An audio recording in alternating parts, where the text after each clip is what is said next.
Olá, muito bom dia para você. O frio intenso é um dos assuntos mais comentados ultimamente, afinal a temperatura mínima bateu recorde essa semana e se repetiu nesta quinta-feira em Patos de Minas. O IMET até emitiu alerta para o frio intenso e só semana que vem para voltar a esquentar. A seguir a gente mostra as recomendações médicas em períodos assim. E tem mais. Prova de vida volta a ser exigida a partir desta quinta-feira. Exame toxicológico também volta a ser cobrado. Com pior defesa da Série B, Cruzeiro empata com o Guarani no Mineirão. Até que, enfim, América vence o Bahia e conquista a primeira vitória na elite do Brasileiro. Isso e muito mais agora no 30 Minutos.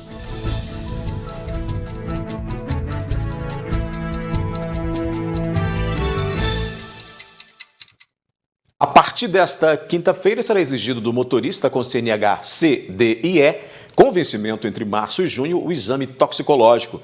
Quem não apresentar será multado em R$ 1.467,35. A medida é válida para todo o país. A fiscalização deveria ter sido iniciada em abril, mas foi adiada em razão da pandemia. É uma campanha de arrecadação de alimentos não perecíveis que serão destinados àquelas pessoas que estão precisando demais da sua ajuda. Esses alimentos vão ser encaminhados para instituições beneficentes que são cadastrados no programa Pátria Voluntária do Ministério da Cidadania. E esse programa tem uma rede de informações que possibilita dar uma maior efetividade e uma maior eficácia a esses alimentos arrecadados, buscando distribuí-los de uma forma otimizada e alcançando o maior número possível de pessoas dentro do maior espaço territorial possível dentro do nosso país. Ou seja, aquelas pessoas que estão mais distantes da gente, que têm muita dificuldade de que alguma ajuda chegue lá. O objetivo deste programa é atingir estas pessoas por meio de toda a infraestrutura que o governo federal tem e inclusive utilizando-se da infraestrutura, da estrutura já existente da Polícia Rodoviária Federal. Então, se você puder ajudar de alguma forma doando alimentos não perecíveis, nós gostaríamos que esses alimentos fossem deixados na nossa base, na base da Polícia Rodoviária Federal, no quilômetro 413 da BR-365. Qualquer dúvida, ligue no telefone 191 e, dependendo da situação, a gente consegue até deslocar para ver se a gente pega esses alimentos em algum lugar.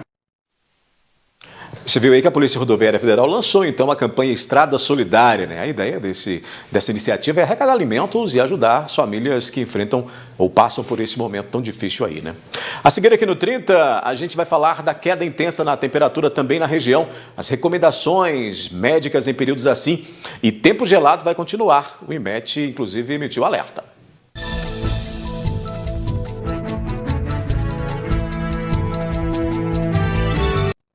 Está sentindo muito frio? Pois é, em períodos que temos aí queda de temperatura, aliados ao tempo seco, nós precisamos ter ainda mais cuidados com a saúde para evitar adoecimentos, E seguir conselho de mãe para manter o corpo bem agasalhado é mesmo essencial.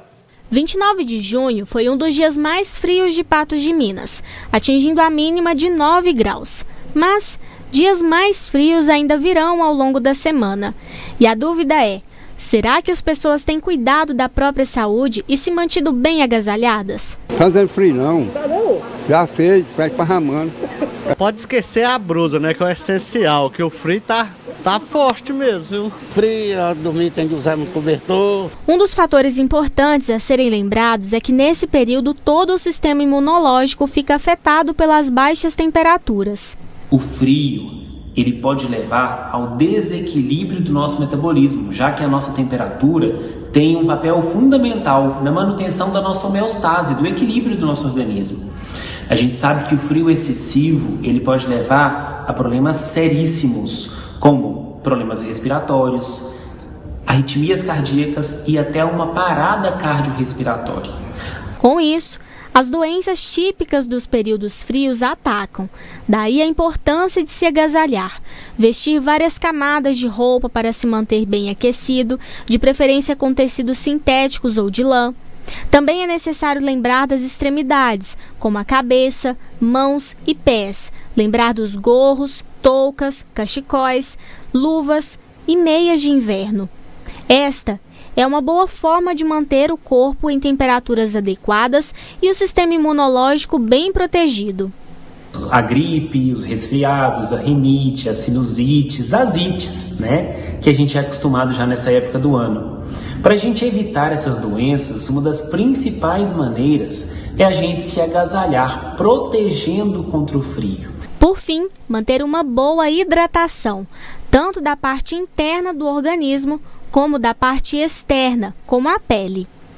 O período do inverno é um período em que a gente tem a umidade do ar mais baixa, então esse clima mais seco favorece a desidratação da nossa pele. Lógico que é muito importante a gente hidratar, né? Mesmo às vezes sem vontade, a gente ter o hábito de tomar mais água, sobretudo nesse período do ano.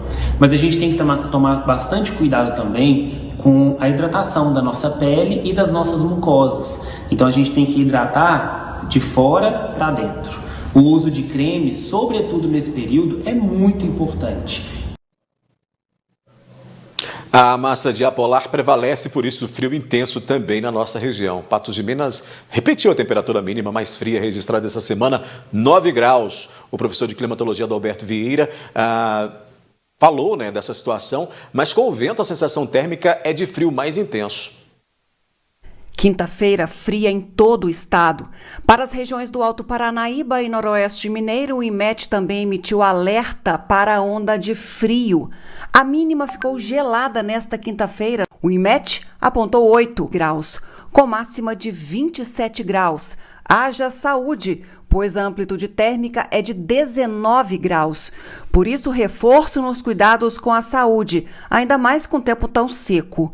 E prepare-se, porque o frio deve... Pois é, as temperaturas devem voltar a subir na próxima semana e uma onda de frio como essa, ou mais intensa ainda, é esperada para o mês de agosto. A gente atualiza agora os números da Covid-19 em Minas Gerais. Nas últimas 24 horas, a Secretaria de Saúde do Estado confirmou mais 217 mortes, totalizando aí 46.459 óbitos em Minas desde o início da pandemia. Foram registrados mais 7 mil novos infectados de ontem para hoje e nos aproximamos de 1.811.000 casos, com 1.686.000 pessoas já recuperadas. Estão em acompanhamento, internados ou em isolamento domiciliar, 78.305 mineiros. Minas Gerais recebeu do Ministério da Saúde mais 112.230 doses da Pfizer na manhã desta quinta-feira no Aeroporto Internacional de Belo Horizonte. Nesta quarta-feira foram entregues ao Estado mais 624.500 doses de AstraZeneca. Daqui a pouco a gente vai falar de futebol no 30 Minutos. Com pior defesa da segundona, o Cruzeiro empata com o Guarani no Mineirão. E a América vence o Bahia e conquista a primeira vitória na elite do Brasileiro.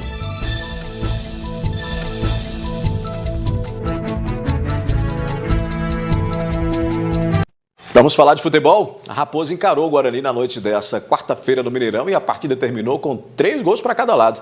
O Cruzeiro fez uma partida ruim, ou mais uma ruim em casa, né? A partida entre Cruzeiro e Guarani encerrou a 8ª rodada do Campeonato Brasileiro Série B em 6 gols. Um empate de 3-3 para as equipes. O Bruno Sávio abriu o placar para o Guarani aos 5 minutos do primeiro tempo. O zagueiro Thales, também do Guarani, marcou o segundo gol, mas contra, marcando assim um empate para o Cruzeiro aos 19 minutos. Léo Santos marcou o segundo para a Raposa aos 22 minutos. O Guarani ainda marcou o segundo empate, mas Matheus Barbosa encerrou o primeiro tempo com o terceiro gol do Cruzeiro, fechando o placar na primeira etapa em 3-2. Já no segundo tempo, foi a vez de Regis marcar o último gol do Guarani e encerrar a noite da partida em 3-3. Para o técnico da Raposa, a situação ainda não é favorável e falta ainda encontrar equilíbrio entre defesa e ataque. Não é o resultado que nós queríamos, pode ter certeza disso.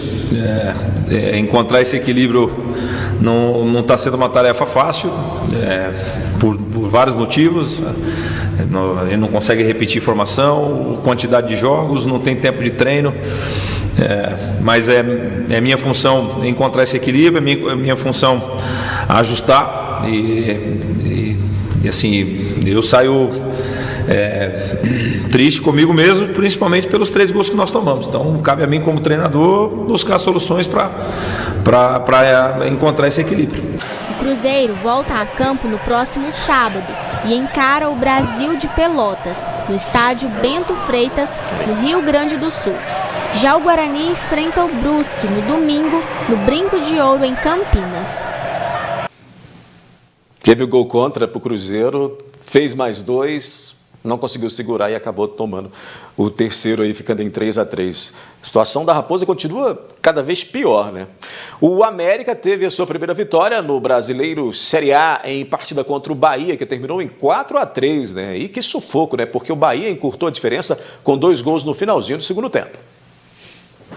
O América conseguiu sua primeira vitória na Série A do Campeonato Brasileiro com 4-3 sobre o Bahia no estádio Pituaçu, em Salvador, em jogo válido pela 8ª rodada. Gols de Felipe Azevedo, Juninho, Ribamar e Juninho, Rodriguinho e Gilberto por 2 vezes. Felipe Azevedo, do América, marcou aos 14 minutos do primeiro tempo. Juninho, aos 17, fez o segundo gol para o América. Rodriguinho, jogador do Bahia, marcou o primeiro gol da equipe aos 35 minutos do primeiro tempo. Já aos 19 minutos, Ribamar, do América, abriu o segundo tempo com o terceiro gol do time e aos 27 minutos, Juninho fechou com o 4º gol do Coelho. Gilberto, do Bahia, veio novamente aos 47 minutos, marcando o segundo gol do Bahia e encerrando com o último 1 minuto depois, aos 48 do segundo tempo. Fim de jogo em 3 para o Bahia e 4 para o América. Foi uma vitória fundamental, num momento muito significativo para a gente vinha de 2 empates em casa. E essa vitória acaba nos dando a possibilidade, talvez, de terminar a rodada já fora do Z4, que é o nosso objetivo, é fazer um bom campeonato, né? O jogo em si foi um jogo onde o América teve um desempenho muito eficiente em todos os setores, não só na parte ofensiva, porque fez 4 gols, mas teve no poder de marcação também um dos pontos altos. Pois é, com o resultado, o América chega aos 6 pontos na tabela de classificação e com isso deixou a zona de rebaixamento. O elenco volta a campo pela 9ª rodada da Série A do Brasileiro no próximo sábado, desta vez contra o Santos. Daqui a pouco aqui no 30 Minutos a gente vai falar do preço da carne, que subiu ainda mais e prova de vida volta a ser exigida a partir desta quinta-feira.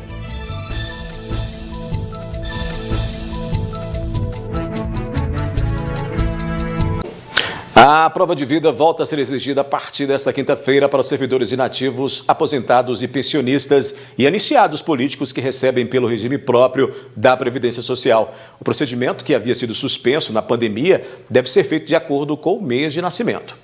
Quem nasceu de janeiro a julho tem até 30 de setembro para fazer a prova de vida de 2020 e de 2021. Quem nasceu em agosto deve fazer a prova de vida de 2020 e 2021 de agosto a setembro. Os nascidos em setembro fazem o procedimento de 2020 e 2021 também em setembro. E quem nasceu de outubro a dezembro, a prova de vida de 2020 deve ser realizada de junho a final de setembro e de 2021 a partir do primeiro dia do mês de aniversário. A prova de vida deve ser feita na agência bancária onde a pessoa recebe o pagamento. O procedimento deve ser feito uma vez por ano.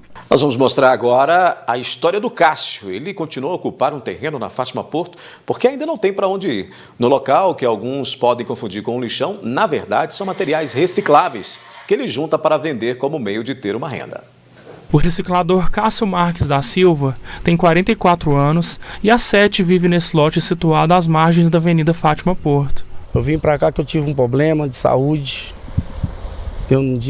Às vezes eu digo que eu sou um doente, não, eu sou uma pessoa aidética e eu não posso, né, continuar com a minha família. E eu, através do meu pai, finado pai, ele falou para mim: meu filho, o dia que você pegar esse trem, você arruma um cantinho para você viver, não fica junto com a família. E eu entendi ele e foi aonde eu vim embora para esse lugar. Cássio mora com a esposa e 6 cães em uma casinha improvisada. Ele obtém renda buscando por materiais recicláveis pelos bairros do alto da cidade. E a gente vive aqui em paz e eu vivo através dos meus carros, que é esse aqui, é o outro, de lá é 2 carros. E eu sou muito feliz de trabalhar com meus 2 carros do que eu estar passeando em outro, sabe, através de petróleo. Esses aqui não danificam, esses aqui é através da minha saúde, minhas forças que o Senhor Deus me dá. Os recicláveis entulhados chamam a atenção. E quem não vive nas redondezas acaba confundindo e pensando que o material se trata de lixo acumulado. É porque a frente sempre foi suja. E muitas pessoas falaram assim, que não via não. Mas aí depois que eu ampliei, abri a frente para poder o pessoal ver que eu sempre morei aqui nesse lugar, aí sim, foi apresentado e ver as pessoas assim conversar comigo, sabe? Às vezes trazer cesta básica, às vezes me ajudar, com todo prazer, porque a gente precisa assim de uma força dos irmãos deste mundo. Cássio é conhecido por aqueles que caminham pelo prolongamento da Avenida Fátima Porto. Durante a produção da reportagem, ele foi cumprimentado por pessoas que caminhavam por aqui. São todos meus irmãos, aqueles que eu cumprimento, eles também me cumprimentam. E eu tenho muito respeito a eles e eles também têm a mim. E eu quero ter muito mais a eles para poder nós continuar nossa caminhada. Com o auxílio da Prefeitura, nos próximos dias, parte dos materiais trazidos ao lote por Cássio serão removidos. Nós vamos ampliar essa frente limpa e eu quero, sabe o que, plantar muitas maravilhas aqui para meus irmãos que fazem caminhada aqui, sabe? Quando passar, ver um lugar maravilhoso, lindo. Além da reciclagem, Cássio também recebe diversas doações. E mesmo vivendo nessa condição, sente gratidão pelo que já conseguiu e até nomeou o local como Ranchinho da Paz. Patos de Minas, cidade maravilhosa, e todo mundo inteiro, nosso Senhor Deus é dono de tudo, uma mensagem. Eu amo o cidadão do bem, eu sou irmão de todos, como vocês são meus irmãos, todos vocês. Que o Senhor Deus continue abençoando a nós todos, tirar esse mal que chegou, tá para ir embora, porque o Senhor Deus está quebrando esse mal e vai levar. Para nós continuar a caminhar nossa caminhada aqui em paz, com saúde, sabedoria, com honra e glória. Com essa a gente então encerra o 30 Minutos de hoje, prometendo voltar amanhã às 11h30 da manhã. Quem chega é Gui Boaventura, com muita informação, né? Cobertura completa dos fatos aí nesse início de tarde aí de quinta-feira. Boa tarde, Gui. Olá, Daí. Boa tarde, tudo bem? Tudo tranquilo. Tudo certinho? Tudo certinho. GGSS? GGSS. Sem nenhum problema. Que bom. Fico feliz quando vejo uma reportagem que é diferente de uma outra que a gente mostrou ontem, de pessoas que descartam irregularmente o lixo, e temos aí alguém que faz esse recolhimento para reciclar. Pois é, eu acho que o grande negócio do mundo seria a reciclagem, né? E eu vejo pouco o poder público investir nisso aí. Porque tem que pegar pela mão um segmento da sociedade, tem que ajudar as pessoas, porque não é todo mundo que tem essa predisposição para mexer com lixo, né? Para trabalhar com esse setor. Então, era preciso de um incentivo, era preciso... Eu não sei o que aconteceu com a Aparo aqui. É Aparo mesmo que chama? Me lembra aí, Ayandra? Acho que é Aparo, sim. Não? Descobre aí para mim. Que se não for Aparo deve ser de outro lugar, Uberlândia ou qualquer outra cidade que eu passei por aí. Mas, na verdade, é que precisa desse incentivo, viu, Daí? Para mexer com lixo, porque claro. O lixo... Eu dei um exemplo aqui, que eu vi isso no sul do Brasil, na minha estada lá pelo sul, nas minhas andanças pelo sul. Hoje, uma das coisas que mais tem problema para você conseguir aqui na nossa região é cascalho. Cascalhar a estrada rural. Sem cascalho, você não conserta a estrada rural, né? No sul, eles chamam cascalho de moledo. Ampare, né? Apare, Associação Patense de Reciclagem. Mas lá no sul, eles prefeituras fazem convênio com os caçambeiros, com essas empresas que não tem onde mais, tem que ficar com licença ambiental para jogar esse resto de construção fora, não pode jogar em qualquer lugar, e está certo isso, né? Uhum. Agora, lá no sul, eles têm uma coisa que é o seguinte, tem uma usina que separa o que é plástico e metal, né?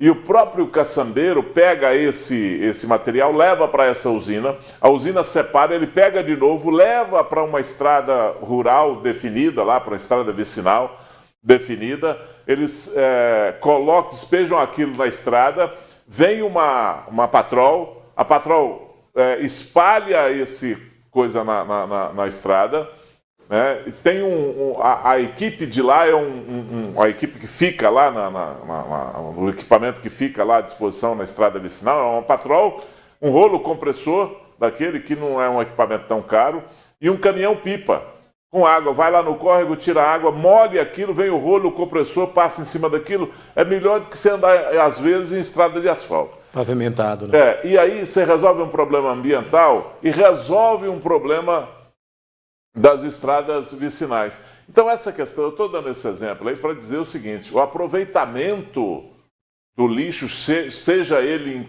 de que jeito for, é importante. Isso pode trazer dividendos para o município, pode trazer dividendos para a sociedade, para um segmento, para uma associação, sei lá como é que deve ser feito isso. A verdade é que mexer com lixo não é fácil. E nós temos que ser reeducados, né? Sim.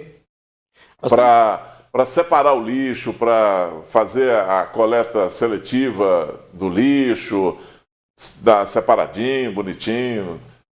E aí você fala o seguinte: você separa aqui? Não, eu não separo o lixo lá em casa ainda. Mas já morei em cidade que você tinha que ter o lixo separado. E aí? Como é que você faz? Até porque você precisa separar e ter como destinar esse lixo. Sim, né? Não basta só separar na sua casa. É uma cadeia, né? Não é só uma atitude isolada, né? Ô Gui, bom programa para você então.